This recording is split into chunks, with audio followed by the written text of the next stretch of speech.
യോഹന്നാൻ 13:37-38 വാക്യങ്ങൾ. പത്രോസ് അവനോട്, കർത്താവേ, ഇപ്പോൾ എനിക്ക് നിന്നെ അനുഗമിപ്പാൻ കഴിയാത്തത് എന്ത്?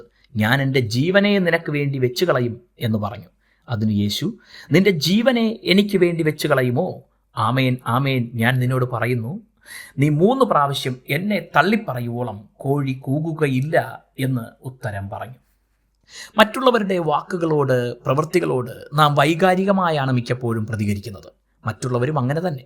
എന്നാൽ ഇത്തരം പ്രതികരണങ്ങൾ, വൈകാരികമായ തീരുമാനങ്ങളൊക്കെ കുറച്ചു കഴിയുമ്പോൾ നമ്മെ അനുതാപത്തിന് പ്രേരിപ്പിക്കുന്നവയാവാം. പെട്ടെന്ന് ദേഷ്യപ്പെടുകയും എന്തെങ്കിലുമൊക്കെ പറയുകയും ചെയ്തിട്ട് കുറെ കഴിയുമ്പോൾ അങ്ങനെ വേണ്ടായിരുന്നു എന്ന് എത്ര തവണ നാം ചിന്തിച്ചിരിക്കുന്നു. നമ്മുടെ വികാരങ്ങൾ ജന്മ സ്വഭാവമാണെന്ന് പറയാൻ കഴിയും. ദൈവം നമുക്ക് തന്ന വലിയ അനുഗ്രഹങ്ങളിൽ ഒന്നാണ് ഈ കഴിവ്. എന്നാൽ ആ വികാരങ്ങളെ നിയന്ത്രിച്ച് തീരുമാനങ്ങൾ സാവകാശമെടുക്കാനുള്ള കഴിവും ദൈവം നമുക്ക് തന്നിട്ടുണ്ട് എന്ന് മറക്കരുത്. ഇവ രണ്ടും സമന്വയിപ്പിക്കുന്നിടത്താണ് ജീവിതം വിജയകരമാകുന്നത്. ചരിത്രത്തിൽ ആയിരങ്ങളെ പ്രസംഗങ്ങൾ കൊണ്ട് ഇളക്കിമറിച്ചിട്ടുള്ളവരുണ്ട്. മുന്നിലിരിക്കുന്നവരുടെ വികാരങ്ങളെ മുതലെടുത്താണ് അവർ അത് സാധ്യമാക്കിയിട്ടുള്ളത്. എന്നാൽ യേശുവിൻ്റെ പ്രസംഗങ്ങളിൽ വൈകാരികമായ തീരുമാനങ്ങൾ എടുക്കാൻ തുടങ്ങിയവരെ അവിടുന്ന് കൂടുതൽ ചിന്തിക്കാനാണ് പ്രേരിപ്പിച്ചിട്ടുള്ളത്. വീട് പണിയുന്നതിന് മുമ്പ് പൂർത്തിയാക്കാൻ കഴിയുമോ എന്ന് ചിന്തിക്കുന്നില്ലേ എന്ന് യേശു പറഞ്ഞത് ഉദാഹരണമാണ്.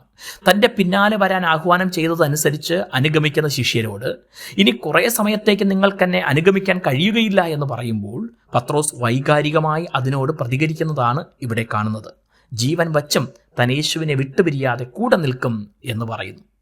യേശുവിനെ അനുഗമിക്കുന്നവർ ചിലപ്പോൾ ജീവൻ വച്ചു കൊടുക്കേണ്ട സാഹചര്യം വന്നെന്നിരിക്കും. എന്നാൽ അത് ആലോചിച്ചെടുക്കേണ്ട തീരുമാനമാണ്. മരിക്കേണ്ടി വന്നാലും യേശുവിനെ വിട്ടുമാറാതിരിക്കാനുള്ള കൃപയ്ക്കായി പ്രാർത്ഥിക്കാം. ദൈവം നിങ്ങളെ അനുഗ്രഹിക്കട്ടെ.